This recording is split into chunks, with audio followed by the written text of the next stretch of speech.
focar na verdadeira Páscoa. Existe a verdadeira Páscoa, não é a Páscoa do coelhinho, do ovinho da Páscoa. Essa não é a verdadeira Páscoa. Inclusive, os pais devem ensinar aos seus filhos qual é a verdadeira Páscoa, para que eles não fiquem enganados. A verdadeira Páscoa não é o ovo da Páscoa. Isso tudo tem surgido para que se tire o verdadeiro foco da coisa. A Páscoa significa vida. Vida, a vida. Então, aliás, o Páscoa significa passagem.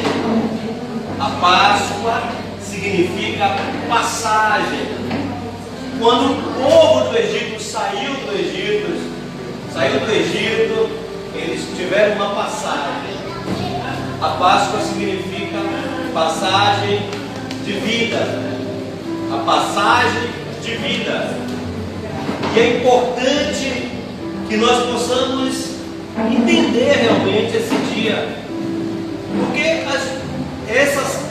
a Semana Santa tem sido completamente distorcida, e muitas pessoas conseguem focar a verdadeira Páscoa e a verdadeira Sexta-feira Santa, por exemplo, mas muitas pessoas elas não conseguem nem enxergar isso de fato.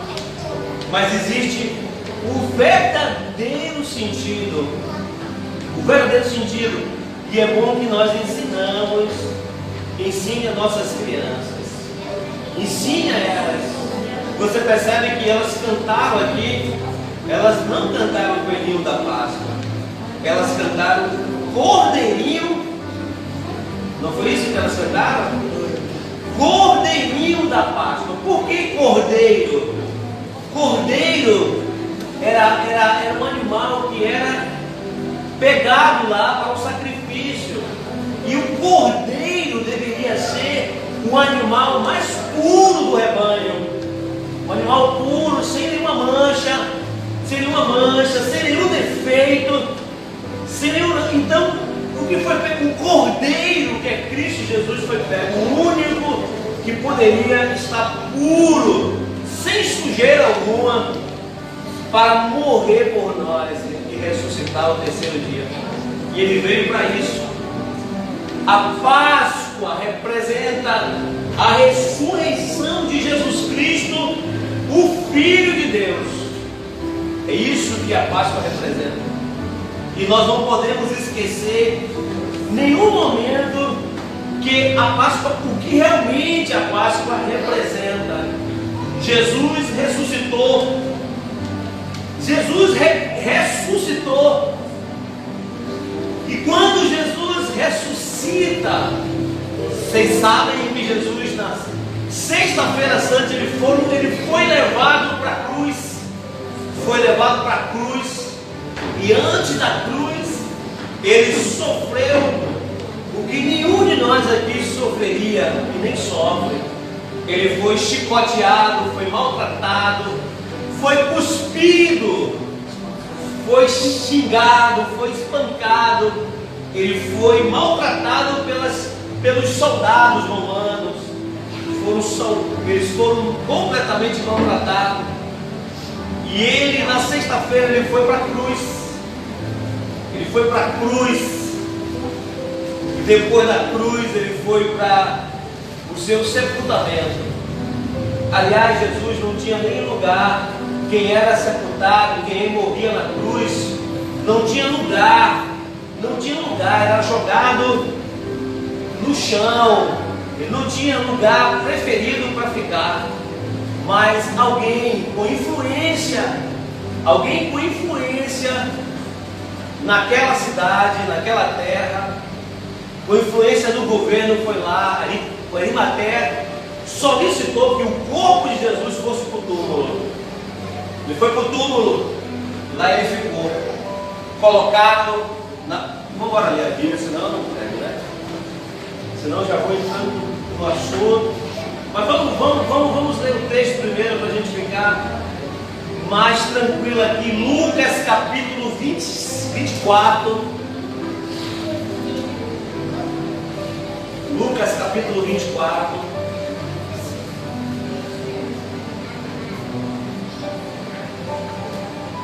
Quem abriu a sua Bíblia, diga amém.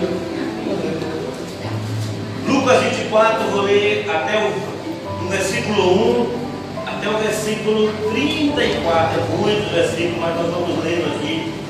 Vamos conversando. À medida que nós vamos lendo e tiver que dar uma parada, nós vamos dar uma parada e vamos falar sobre alguma coisa, tá bom? Para a gente ganhar até um certo tempo. E fala assim no versículo 1. Vou ler aqui na linha porque eu desenvolvo rápido, mas pode botar aí, tá? E no primeiro dia da semana, muito de madrugada, foram elas aos sepulcros, levando-os as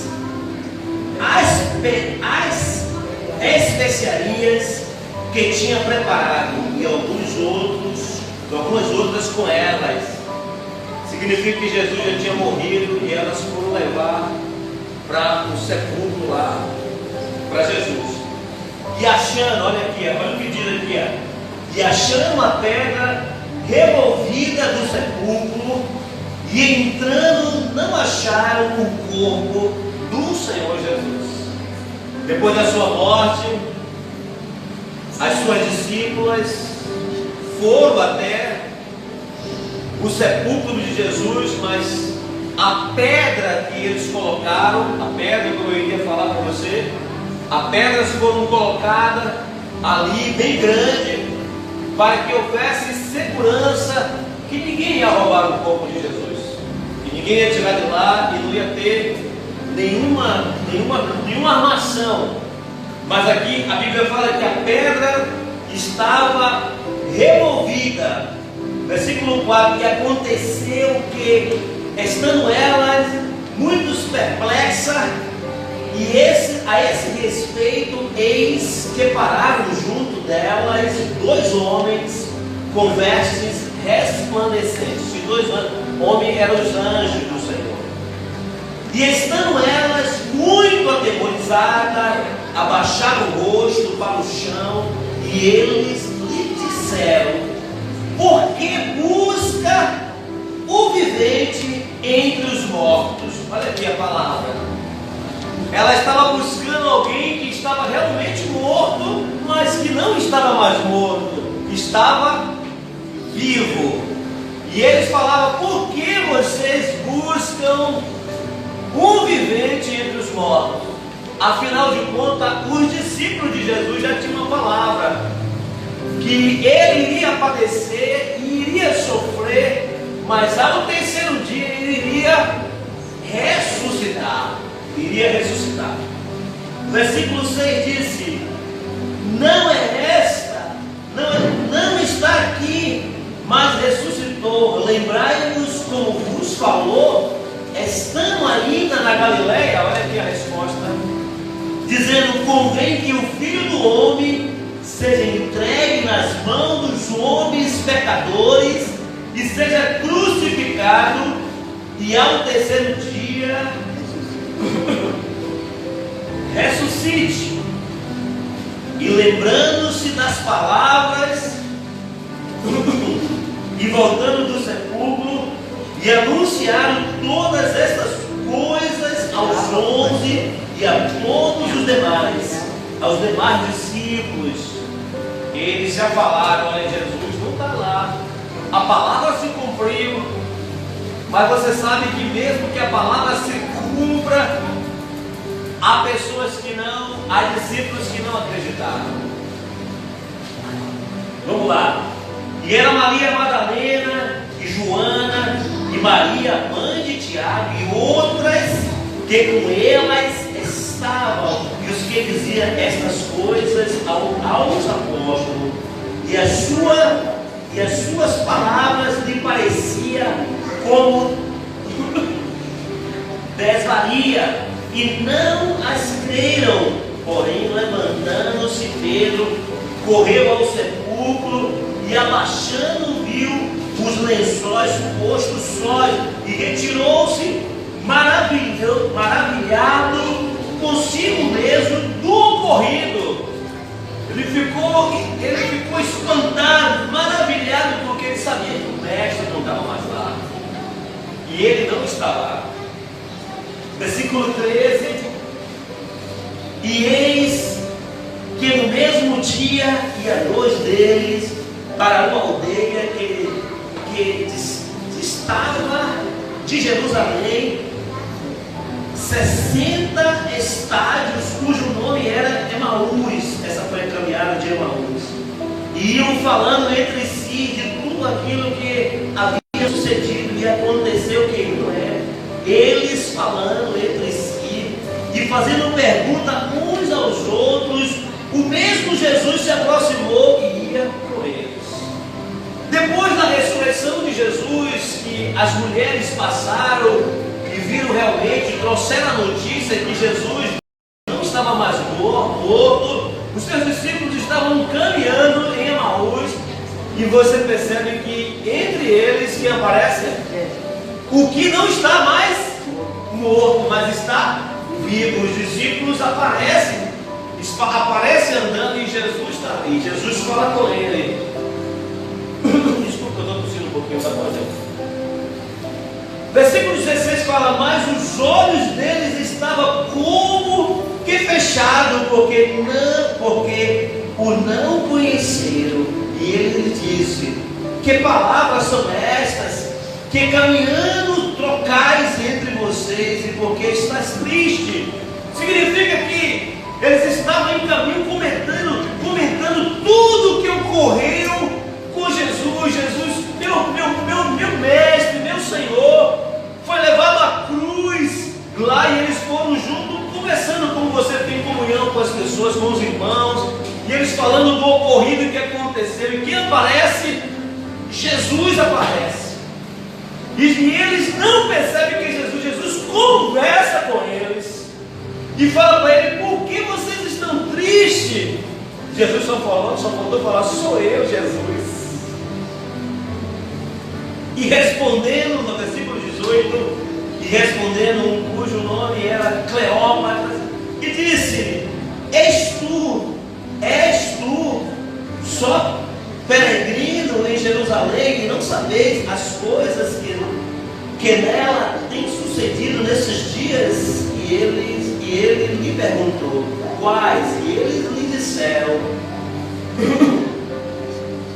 os que dizem a respeito a Jesus Nazareno, que foi homem profeta, poderoso entre obras e palavras diante de Deus e de todo o povo, e como os principais sacerdotes, os nossos príncipes, e entregaram a condenação de morte e crucificaram, que nós esperamos que fosse ele o que remisse a Israel. Mas agora, sobre tudo isto, já hoje, o terceiro dia, desde que as coisas aconteceram. Desde que as coisas aconteceram, é verdade que também algumas mulheres dentre nós nos maravilhavam, e as quais de madrugada foram ao sepulcro e não acharam o seu corpo, e voltaram dizendo que também tinha visto uma visão de anjos que dizia que ele vive. E alguns dos que estavam conosco foram ao sepulcro e acharam-se assim como as mulheres haviam dito, porém elas não ouviram. E ele disse: é necessário, honesto e tardo de coração, para que crê em tudo o que os profetas disseram. Porventura não convinha que o Cristo padecesse estas coisas, entrasse na sua glória. E começou por Moisés e por todos os profetas, explicaram o que deles se acharam em todas as escrituras, e chegaram à aldeia para onde ia, e ele fez como quem ia para os mais longe, e eles o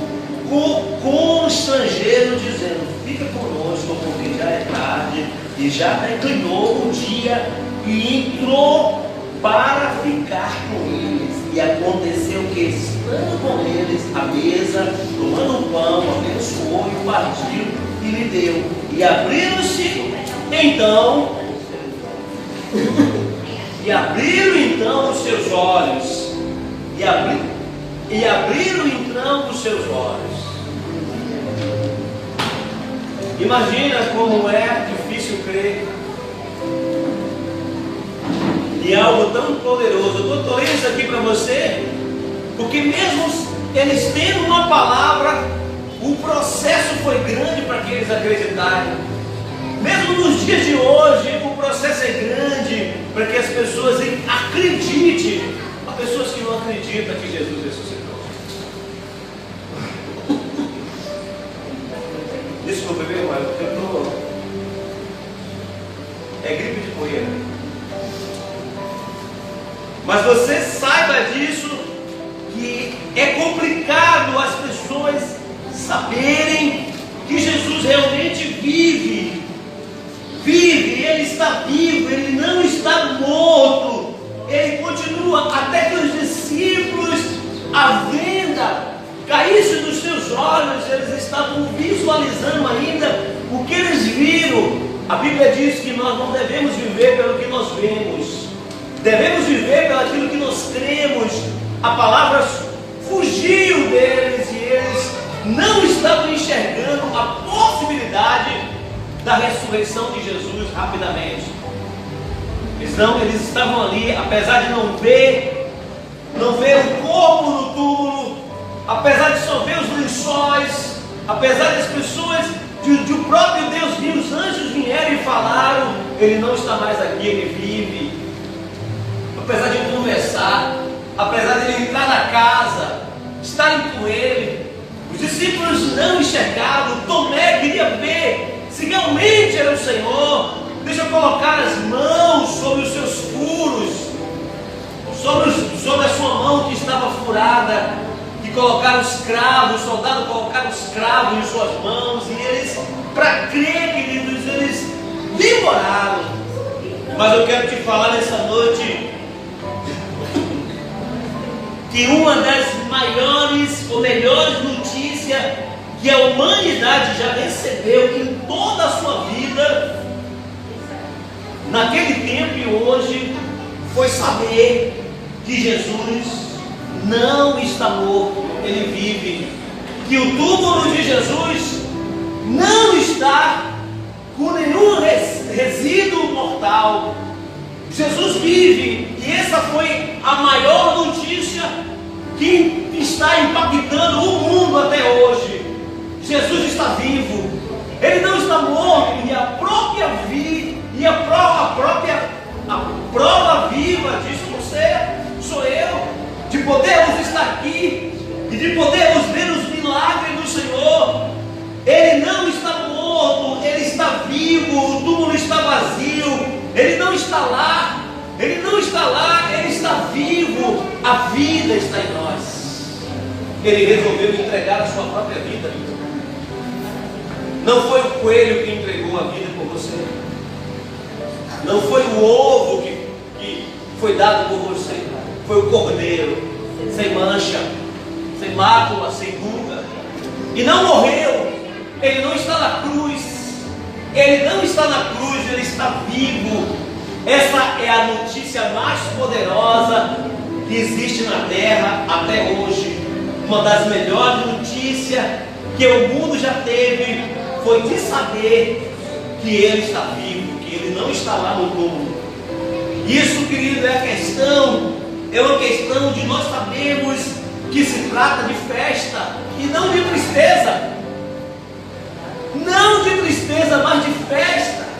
E é por isso que nós podemos dizer que a Páscoa não é uma tristeza, é uma festa, porque ele entregou a sua vida por você e por mim. Ele entregou a sua vida. A morte de Jesus, a Bíblia nos fala que quando Jesus foi para a cruz, os cravos foram batidos, os pregos foram batidos em suas mãos, nos pés, chicoteado, o soldado vem de lá, mete uma lança no seu lado,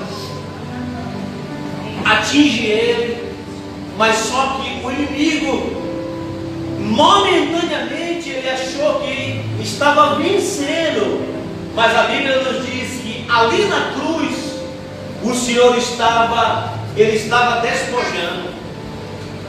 despojando e triunfando publicamente todos os inimigos. O véu que estava ali, que separava o acesso do homem até Deus, foi rasgado de alto a baixo. A morte de Jesus significa para você vida. E a verdadeira Páscoa significa vida e não morte. Significa renascer, significa uma nova vida, significa uma nova passagem. Hoje nós estamos passando da morte para a vida. É motivo de festa. Isso tudo, a morte de Cristo, o sofrimento do Senhor. A notícia que nós temos é que terminou em festa e não em tristeza. Mesmo que as pessoas não entendam isso, mas a morte de Jesus terminou em festa. O túmulo não é o coelhinho, pessoal. Não é o coelhinho que está lá. Não tem ninguém lá. Porque ele não está no túmulo, ele está vivo. Ele está vivo. E ele morreu para te dar vida. A morte. O que é que representa a morte para você? O que representa a morte para você? Representa tormento, dor. É um tormento, as pessoas ficam atormentadas, porque a morte é o fim de todas as coisas. A morte traz medo, mas eu quero dizer que nem mesmo a morte derrotou Jesus. A Bíblia fala que Jesus venceu a morte.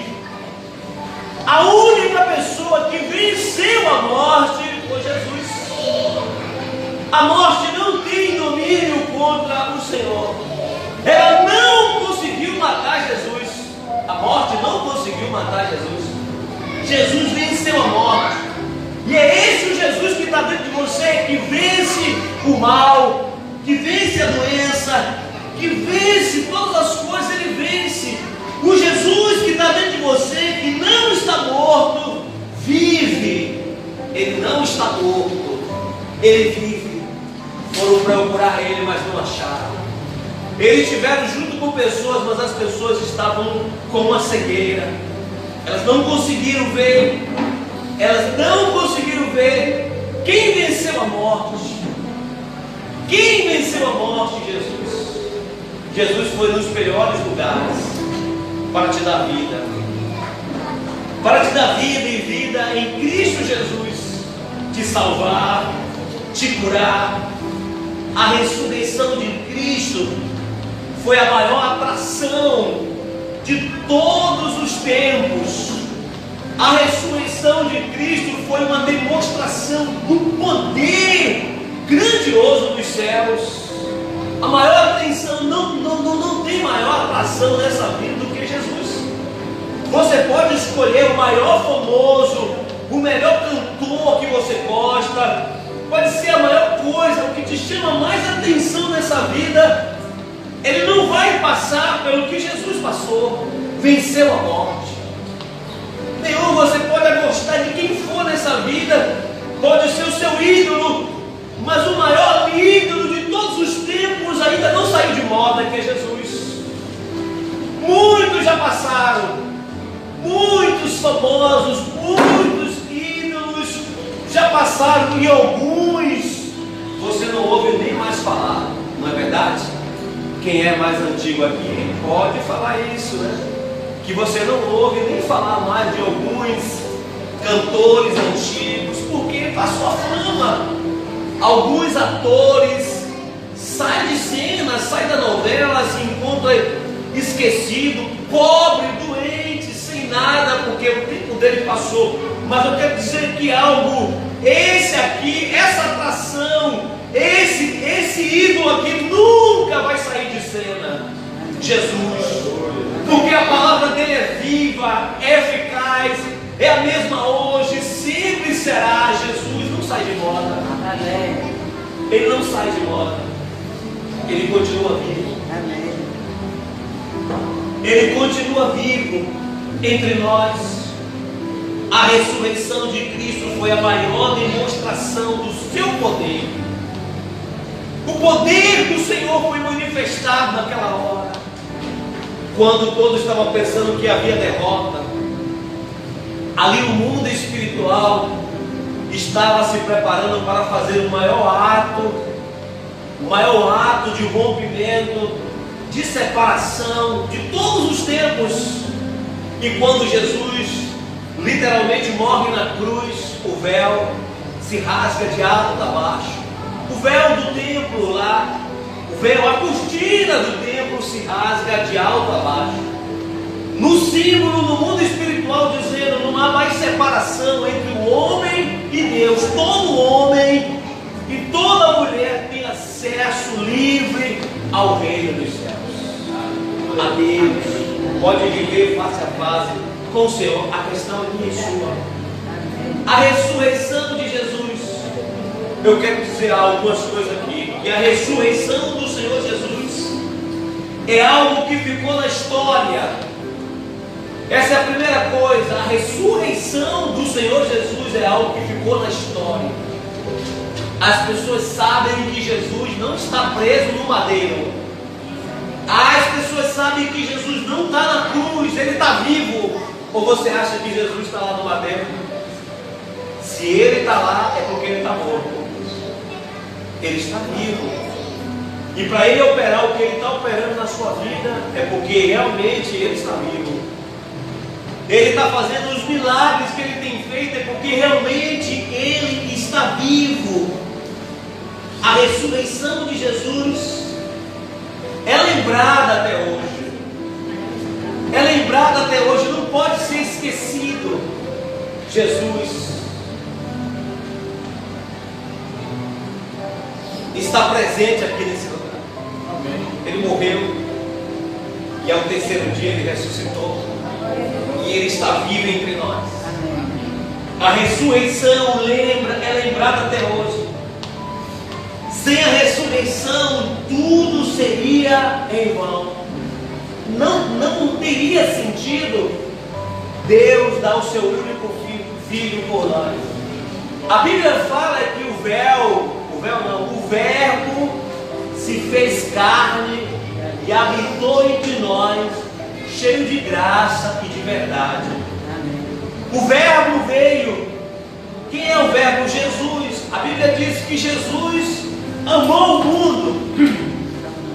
Amou o mundo de tal maneira que deu o seu único filho em favor de nós. Único. A maior oferta que já foi dada nessa vida foi a oferta de Deus de dar o seu filho em resgate da humanidade. Você daria o seu filho que você ama para morrer pela humanidade? Claro que não. Você não faria o que Deus fez. Ele deu o seu único filho para resgatar essa humanidade. Senão isso seria em vão.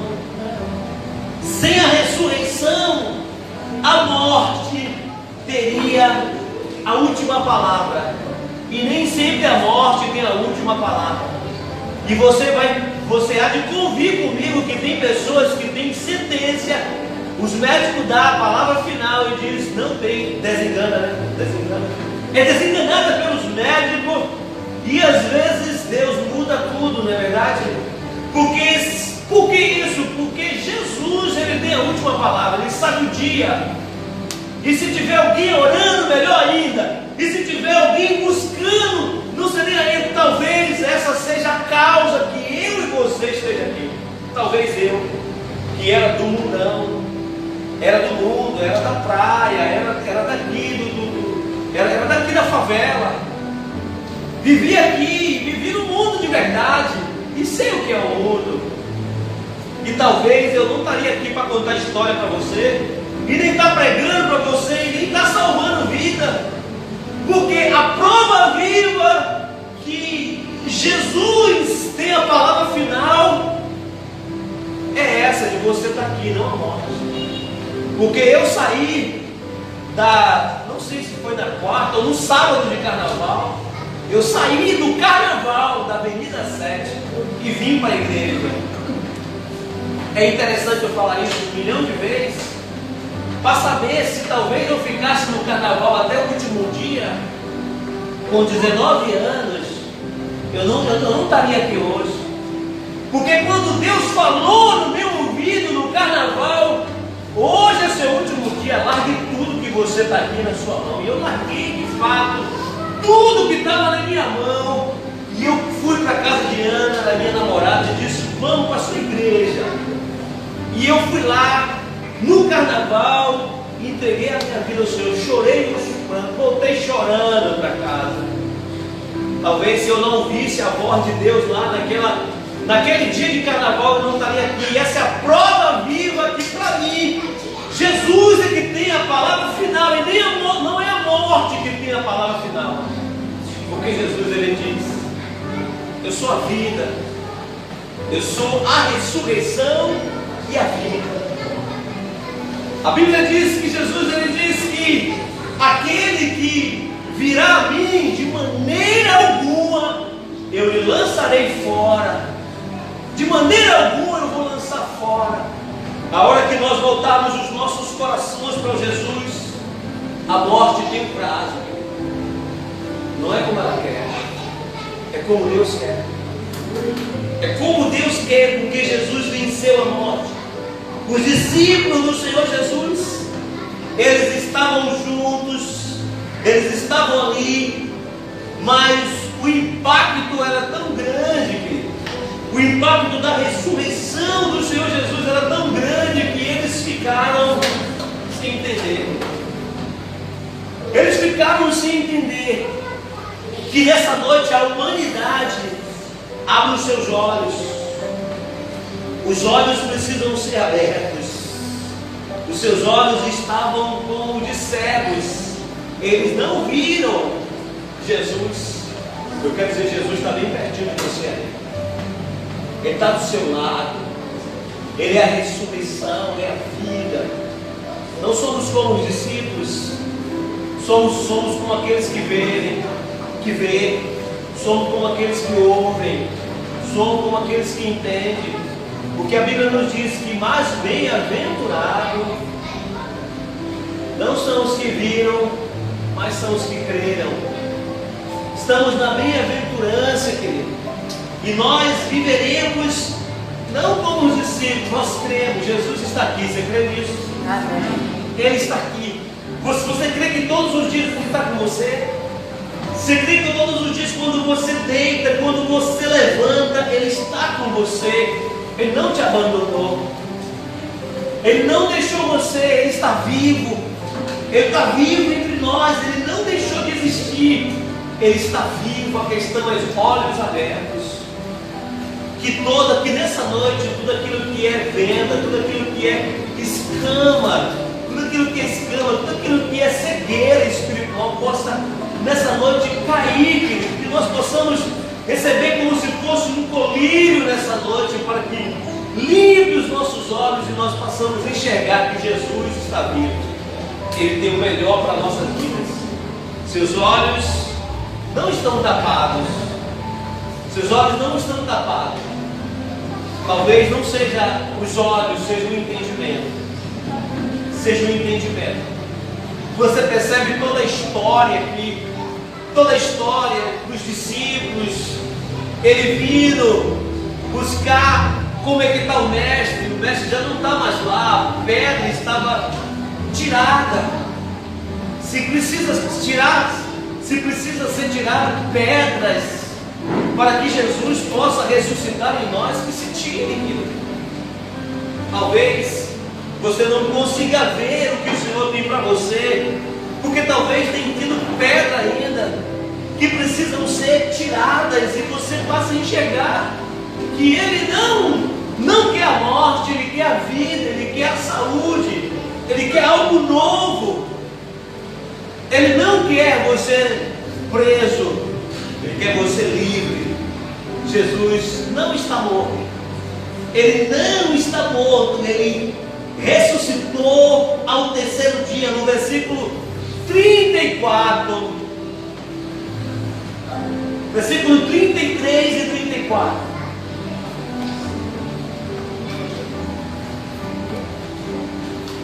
E na mesma hora, levantando-se, tornaram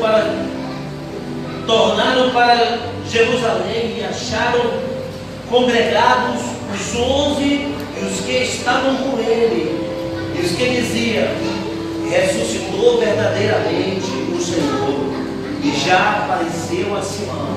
Eles declaram que Jesus ressuscitou realmente. Jesus não está morto. Deixa eu te falar algo, você pode contar com Ele. Você pode contar com Jesus. Você pode contar com alguém que não está morto, mas está vivo. Você pode contar com Ele. Ele quer. Ele hoje está aqui. E Ele só falta pedir a você: filho meu, conte comigo, porque eu estarei todos os dias com você. Eu não estou morto, eu estou vivo, e eu quero participar da sua vida. Eu quero participar da vida. O Cordeiro morreu. Ele morreu, mas Ele vive. Ele vive e está. Ele é o Senhor das nossas vidas. Que nessa noite você pode ser evangélico ou não. Você pode ser evangélico ou não. Mas hoje você precisa reconhecer que Jesus não está morto. Você precisa saber que Ele não está morto. Sabe quando nós não reconhecemos quando Jesus Ele realmente está morto? Quando nós desconfiamos dele e deixamos de acreditar nele. E não acreditamos, a dúvida vem, e nós botamos o poder de Deus em xeque. A dúvida entrou e a gente fica em xeque. Mas hoje, que eu e você possamos reconhecer e dizer: o meu Jesus vive, o meu Jesus vive, Ele está aqui, Ele está presente, e Ele não morreu, Ele está vivo. Eu estarei com Ele todos os dias. Você pode dizer isso no seu coração? Você pode dizer: eu estarei com o meu. Eu não estou falando aqui de religião, não é isso, de Cristo, não. Eu estou falando assim: você pode dizer: Jesus está comigo todos os dias da minha vida, todos os dias da minha decisão, cada passo que eu der, meu Jesus vai estar comigo. Que eu e você nessa noite possam dizer: Jesus vive. Ele está vivo. Ele não está morto. Ele está presente. Eu vou sentir Ele. Não serei como os discípulos sem entendimento. Você vai sentir Deus. Você não vai sentir a presença do mal na sua casa. Você vai sentir Deus, querido. Você vai sentir Deus no seu carro, lá quando você estiver lá. Você vai sentir: não, aqui quem está é o Senhor. Quem vai estar em Deus na minha vida é o Senhor, porque Ele está vivo. Ele ressuscitou. Que nós possamos nessa noite falar: está aqui em mim. Você pode dizer isso? Você pode dizer: Ele está dentro de mim. Não vou perder essa batalha, porque Jesus está comigo. Fique de pé nessa noite. Nós vamos botar essa música mesmo. Eu quero que você entenda que Jesus, Ele não está morto. E você sabe disso. Mas que você possa confessar nessa noite, dizer: Senhor, eu acredito 100% em Ti. Eu acredito 100%, não é o coelhinho da Páscoa que me salvou. não é o ovo da Páscoa, mas sim o Cordeiro vivo que foi maltratado por mim. Esse vive em mim. Feche os seus olhos nessa noite. Feche seus olhos nessa noite e olhe um pouquinho e diga: Senhor, Tu vive em mim, Senhor. Tu vive em mim. Já não vivo mais eu, mas Cristo vive em mim. E eu quero confessar nessa noite que Jesus está dentro de mim. Ele está vivo em mim. E eu quero declarar que há um Cristo vivo dentro de mim. Eu já não vivo mais a morte por meio do pecado e da iniquidade, mas eu vivo a vida de Cristo em mim. Eu vivo o Senhor em mim, Pai, nessa noite. Meu Deus, é uma noite de Páscoa, Senhor. E nós estamos aqui para poder, Senhor, declarar e dizer que a verdadeira Páscoa, Senhor, é uma passagem da morte para a vida. E foi o que aconteceu com o Senhor. O Senhor passou da morte para a vida. E eu quero dizer que a vida está dentro de nós. Jesus está dentro de nós. E o Senhor vive em nós a cada dia. Nós confessamos nesta noite o Senhor, que não está morto, mas está vivo. O Senhor que traz vida a nós. O Senhor que nos põe vida. O Senhor que nos dá força, que nos dá graça. O Senhor que está em nossas vidas, Pai. Nós dizemos obrigado, Senhor. Quero que você ore um pouquinho ainda. Deixe o Espírito Santo falar com você. Diga obrigado, Senhor, por essa noite. Quero que você faça a sua oração nessa noite.